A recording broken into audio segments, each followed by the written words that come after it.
डर मुझे भी लगा फासला देखकर, मगर बढ़ता गया रास्ता देखकर। मंजिल खुद ब खुद करीब आने लगी, बढ़ा हुआ मेरा हौसला देखकर। जिंदगी कुछ पंक्तियां हमेशा आपके जीवन में, हमेशा आपके लिए वाकई में लाजिमी होती हैं और एकदम सार्वभौमिक सत्य भी होती हैं। जिंदगी 4 दिन की है, कोई ना गिला कीजिए। दर्द, गम, जहर, इश्क जो भी मिले पी लीजिए। कोई गिला जिंदगी से नहीं होनी चाहिए। हौसला 7वें आसमान पर होना चाहिए। कुछ इस विश्वास और हौसले के साथ आज की कड़ी में एक बहुत ही महत्वपूर्ण कंटेंट में आपका स्वागत कर रहे हैं। जल मंडल पार्ट 5 आपके सामने लेकर के हम मुखातिब हैं। जी हाँ, जल मंडल पार्ट 5 आपको क्या क्या बताएगा, ये आपको ये सीख देने के लिए काफ़ी है, अपने आप ये संदेश देने के लिए काफ़ी है कि मेरा आपने 4 एपिसोड पहले देख लिया है। मैं आपसे 5वीं बार मुखातिब हो रहा हूँ और इस 5वीं बार के आमने सामने में हमारा बहुत बड़ा आंकड़ा आप तक जाने के लिए तैयार है।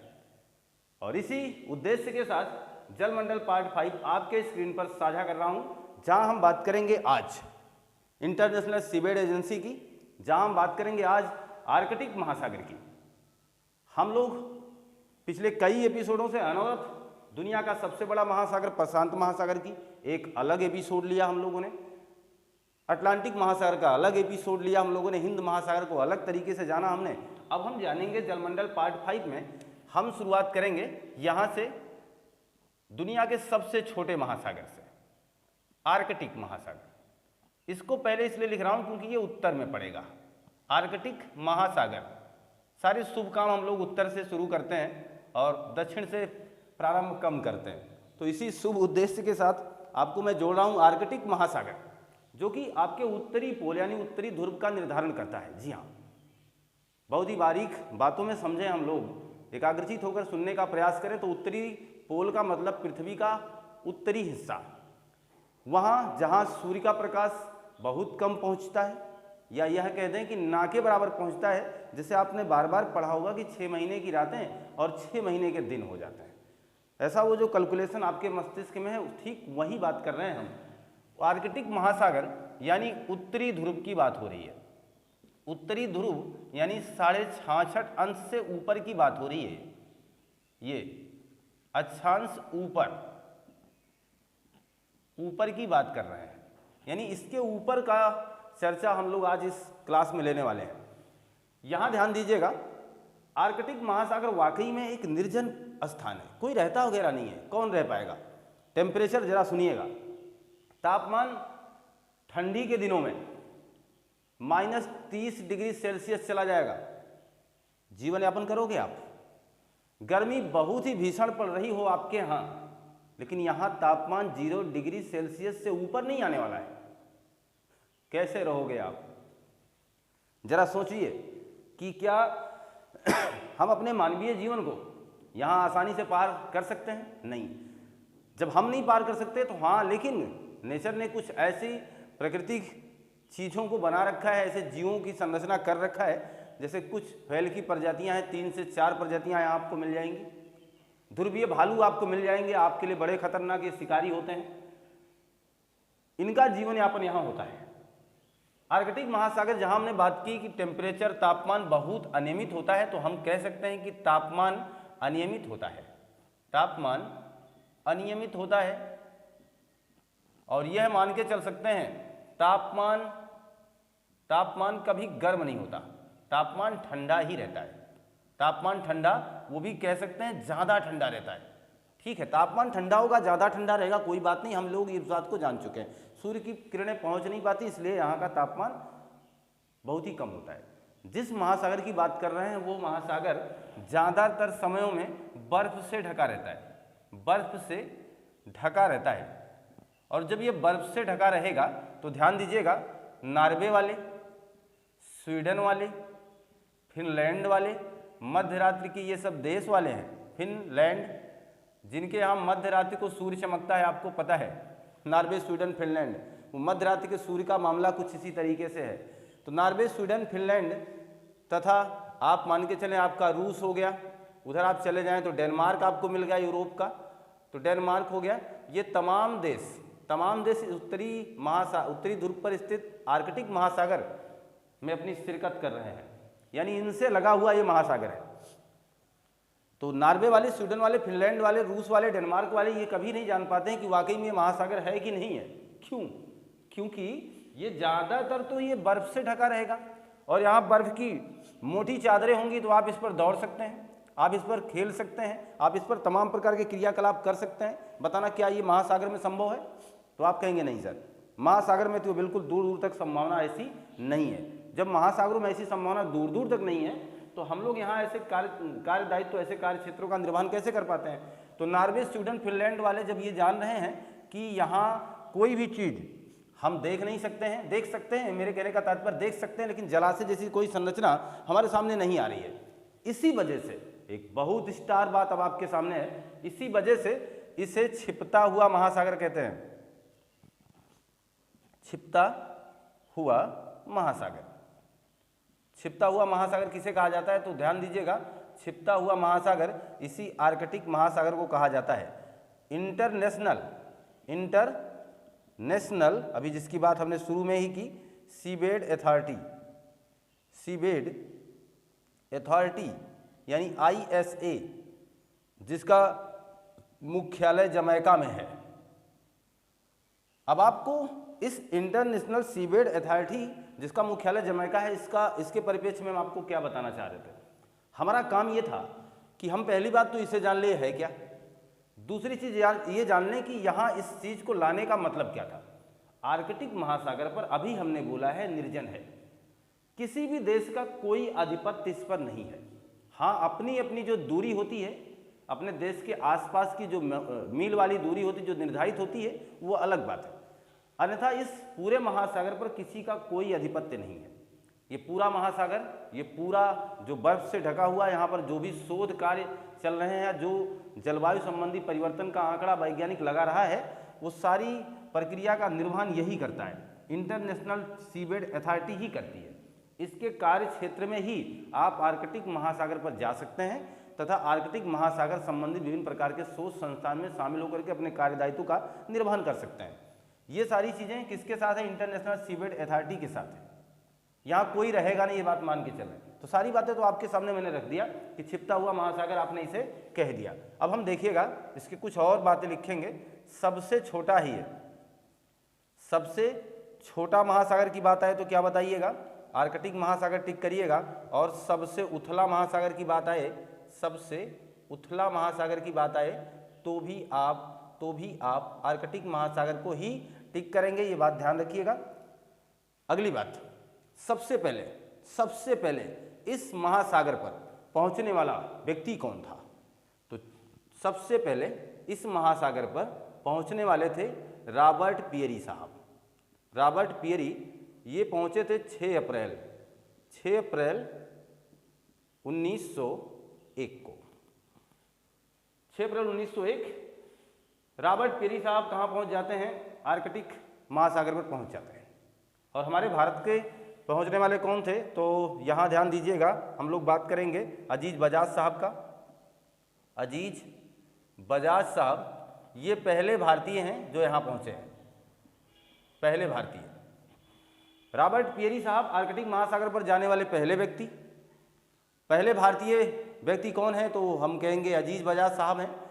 तो आर्कटिक महासागर से बहुत ज़्यादा प्रश्न तो आपके बनते नहीं। मैंने आपसे कहा यहाँ पर आपको ध्रुवीय भालू मिलेंगे, ध्रुवीय भालू मिल जाएंगे, पेंगुइन मिल जाएगी, और फिर आप ये कह सकते हैं यहाँ अभी व्हेल मिल जाएगी, दुनिया की सबसे बड़ी मछली जिसे आप कहते हैं वो मिल जाएगी। इसके कुछ विभिन्न प्रकार की प्रजातियाँ, 3 से 4 प्रकार की प्रजातियाँ आपको उत्तरी ध्रुव पर मिलेगी, लेकिन ये खासकर विशेष प्रश्न नहीं है। हमारे तरीके से देखिएगा जरा, उत्तरी ध्रुव पर हमारा वजन ज़्यादा होगा कि कम, ये बड़ी बात है। तो आपको बिल्कुल कहना पड़ेगा कि सर भूमध्य रेखा पर गुरुत्वाकर्षण बल का मान 0 होता है, जबकि ध्रुवों पर बढ़ा होता है। इसका मतलब ये हुआ कि जब हम भी कभी भी इस आर्कटिक महासागर के एरिया में जाएंगे, इस उत्तरी ध्रुव पर हम अपने आप को स्थापित करेंगे या पाएंगे, तो हमारे वजन में, हमारे भार में वृद्धि महसूस होगी। जी हाँ, तो इस चीज़ को तो मैं पहले भी आपके सामने उल्लेखित कर रखा हूँ, पहले भी बता रखा हूँ। तो आर्कटिक महासागर संबंधी कुछ महत्वपूर्ण तथ्य आपके सामने मैंने रख दिया। रॉबर्ट पेरी साहब याद रखिएगा, अजीज बजाज साहब को याद रखेंगे हम लोग। तापमान वगैरह तो ऐसे भी हाल फिलहाल हमें याद ही है, आप इसका स्क्रीनशॉट ले लीजिए। तो ये मान चल कि आपने स्क्रीनशॉट ले लिया होगा। तो हम लोग आर्कटिक महासागर संबंधी कुछ महत्वपूर्ण क्वेश्चन को जान चुके हैं। अब हम बात करते हैं अंटार्कटिक महासागर की। अंटार्कटिक महासागर, इसको बाद में इसलिए शामिल कर रहा हूं, ध्यान दीजिएगा, इसे महासागर के अलावा महाद्वीप भी माना जाता है। इसलिए आपके महाद्वीपों की संख्या 7 होती है, क्योंकि महाद्वीप में हम लोग इसे भी पढ़ते हैं और महासागर में भी पढ़ते हैं। इसका तात्पर्य क्या है? इसका सीधा सीधा तात्पर्य यह है कि ये अपने रूप को बदलने के लिए माहिर है। ये कभी बर्फ तो कभी जलाशय में इसका एरिया परिवर्तित होने लगता है, इसीलिए इसे गतिशील महाद्वीप भी कहा जाता है। गतिशील का मतलब ये हुआ कि आज जहां अभी आपने कुछ समय पहले आपने बर्फ देखी थी, मोटी चादर बर्फ की, 1.5 किलोमीटर मोटी चादर, 1.6 किलोमीटर मोटी चादर बर्फ की जहां आपने देखा था, कुछ समय बाद विशाल जलाशय में परिवर्तित हो चुका है, नो डाउट। यहाँ कोई घबराने की आश्चर्य की बात नहीं, ये होता है वहाँ पर। कहाँ पर?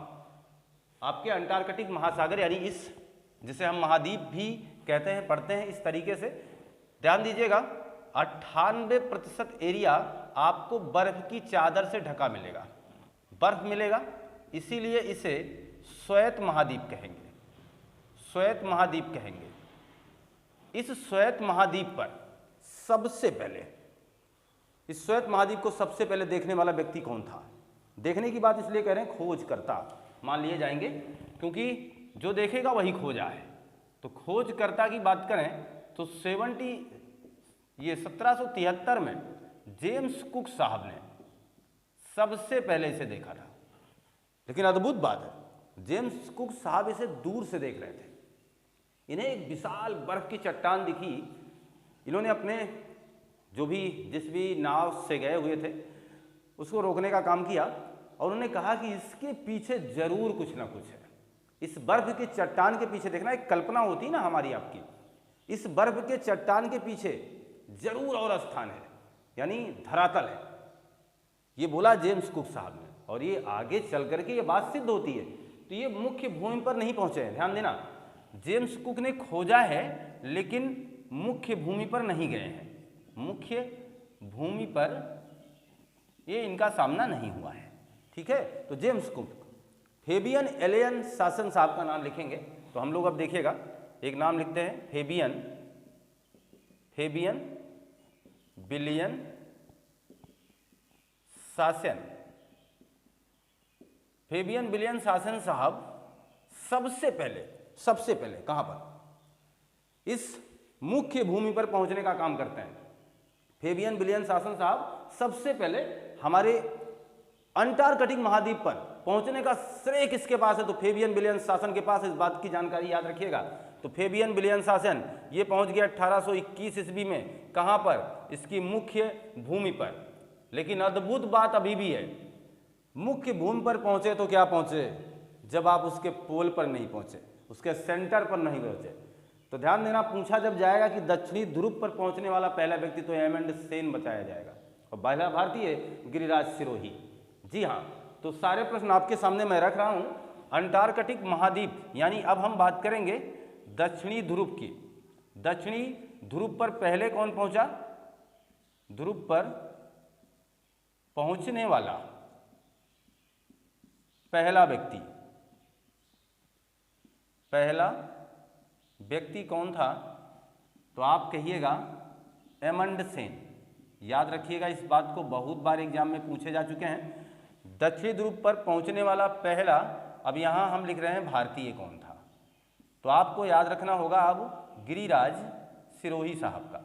गिरिराज सिरोही ये हैं पहले भारतीय। क्लियर है ना?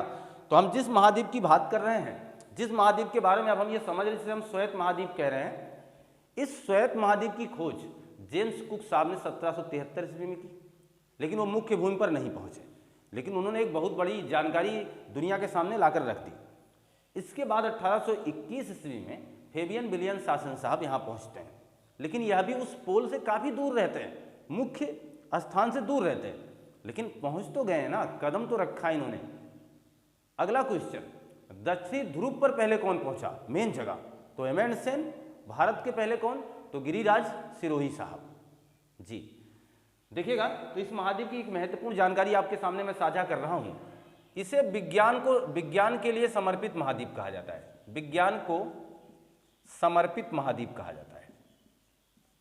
विज्ञान को समर्पित कहा जाए, इसके पहले हम लोग इसके आगे एक और नाम लिखेंगे, इसे गतिशील महाद्वीप भी कहते हैं। गतिशील क्यों कहते हैं, इसकी जानकारी मैंने आपको पहले भी साझा कर दिया कि गतिशील इसलिए क्योंकि कहीं बर्फ, प्रभु तेरी माया, कहीं धूप कहीं छाया, कभी कहीं बर्फ कहीं कभी जल, तो इसलिए इसे गतिशील माना गया। आप सोचिए कि आप एक अच्छे सुहावने सफ़र पे हो, आपकी रनवे पे गाड़ी चल रही हो, अचानक सामने जल हो जाए, सड़क जल में तब्दील हो जाए, तो फिर ये तो अद्भुत हो जाए ना, आपको लगेगा कि ये तो भग गया, रास्ता ही भग गया, इसीलिए इसे गतिशील महाद्वीप कहता है। तो गतिशील महाद्वीप इसलिए, गतिशील महासागर इसलिए क्योंकि सारी प्रक्रिया आपके सामने आ चुकी है। विज्ञान को समर्पित महाद्वीप कहा जाता है। जो आर्कटिक महासागर है वहाँ पर शोध संस्थान वगैरह कम बनाए गए, लेकिन जो अंटार्कटिक महासागर है यहाँ पर शोध संस्थान काफ़ी मात्रा में बनाए गए, काफ़ी मात्रा में शोध संस्थान दुनिया की एजेंसियों ने अपने अपने वैज्ञानिकों को वहाँ बैठा रखा है। क्यों, ऐसा क्यों कर रहे हैं? ऐसा इसलिए कि जो कचरा आप ना इस धरातल पर फेंक रहे हो, जो नुकसान आप इस पर्यावरण को क्षति पहुँचा रहे हो, वो क्षति वहाँ जाके दिख रही है ध्रुवों पर। जिस तरीके से पिछले 40 से 50 वर्षों में आर्कटिक महासागर गर्म हुआ है, उस हिसाब से वैज्ञानिकों का अनुमान है कि आने वाले 100 वर्षों में ये कहना मुनासिब होगा कि कहीं ऐसा ना हो कि आर्कटिक महासागर ही पिघल जाए, बर्फ पिघल जाए और इस धरा पर चला आए और यहाँ पे लोग रहने वाले एक सभ्यता के नाम से जाने जाएं। कुछ भी कहा नहीं जा सकता। इसलिए ग्लोबल वार्मिंग बहुत ही खतरनाक परिमाण आपके सामने रिजल्ट ला सकती है, बहुत ही खतरनाक मामला आपके सामने आ सकता है। इस अनुमान के सहारे वैज्ञानिक यहाँ पर अनुसंधान स्थापित करते हैं, चेक करते हैं कि क्या मामला है, क्या विसंगतियाँ हैं, कैसे लोग यहाँ रह सकते हैं, किस तरीके के जीवन यापन है। चाँद पे रहने की बात तो दूर, हमारे धरा पे भी ऐसे स्थान है जहाँ हमारे जीवन यापन की दूर दूर तक कोई संभावना नहीं है। तो वैज्ञानिक ऐसे अनुसंधानों में लगातार अपने आप को समर्पित रखते हैं और देख पाते हैं कि अगर कोई विसंगति आती है तो वो अपने संबंधित देशवासियों के माध्यम से, या कह सकते हैं अपने एजेंसियों के माध्यम से हम लोगों तक पहुँचाने का कार्य किया जाता है कि आप फला प्रदूषण से बचाया जाए। इससे हमारे दुनिया को, यानी इस धरती को नुकसान पहुंच सकता है। तो विज्ञान को समर्पित महाद्वीप की चर्चा हम करेंगे, इसलिए इसे विज्ञान को समर्पित महाद्वीप कहा गया। हमारा भारत हमारे भारत की बात करें 1983 ईस्वी में सबसे पहले यहाँ दक्षिण गंगोत्री नाम का एक शोध संस्थान स्थापित करता है। कब? 1983 में। ये भारत का है। भारत ने दक्षिण गंगोत्री नाम का एक शोध संस्थान स्थापित किया। कहाँ पर? यहाँ पर। लेकिन फिलहाल अब ये चालू नहीं है। ध्यान देना, ये क्षतिग्रस्त हो गया है। मौसम बहुत ही भयंकर होता है, 300 किलोमीटर प्रति घंटे की रफ्तार से हवाएं चलेंगी, बर्फीली हवाएं, तो बहुत कुछ बिगड़ सकता है। 1983 दक्षिणी गंगोत्री बंद है।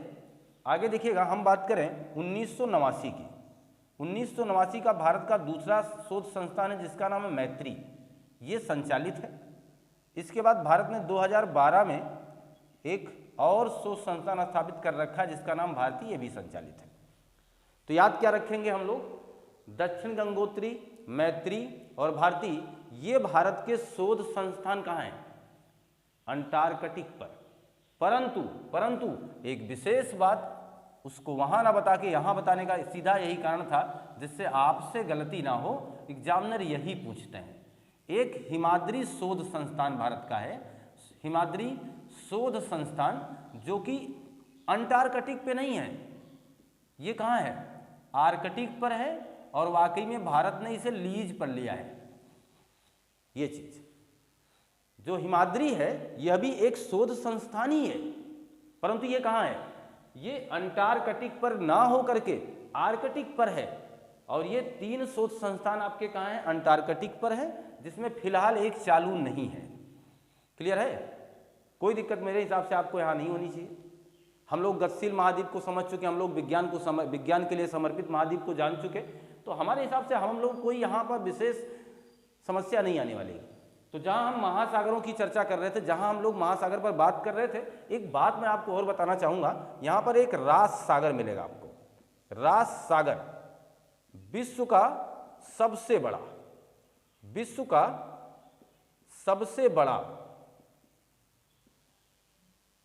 बड़ा जैव संरक्षित क्षेत्र है ये। कभी भी एग्जामिनर पूछे रास सागर कहाँ मिलेगा, तो अंटार्कटिक महासागर का एक हिस्सा रास सागर के नाम से जाना जाएगा। विश्व का सबसे बड़ा जैव संरक्षित क्षेत्र इसे माना जाता है। तो कुछ महत्वपूर्ण प्रश्न ये रहे आपके लिए, जो आर्कटिक महासागर और अंटार्कटिक महासागर से पूछे जाते रहे हैं। तो हम लोग इस पर बहुत विशेष बहस ना करते हुए ये मान के चलें कि ये सारे तथ्य हम लोग अवलोकित कर चुके हैं, जान चुके हैं, पहचान चुके हैं। तो एक सीरियस पर्पज से जुड़े रहे हम आज। हम लोग एक बहुत छोटे कंटेंट में और बहुत ही बेहतर ढंग से मुखातिब होना चाहे हैं और शायद कर पाए हैं। आप इसका स्क्रीनशॉट लीजिए।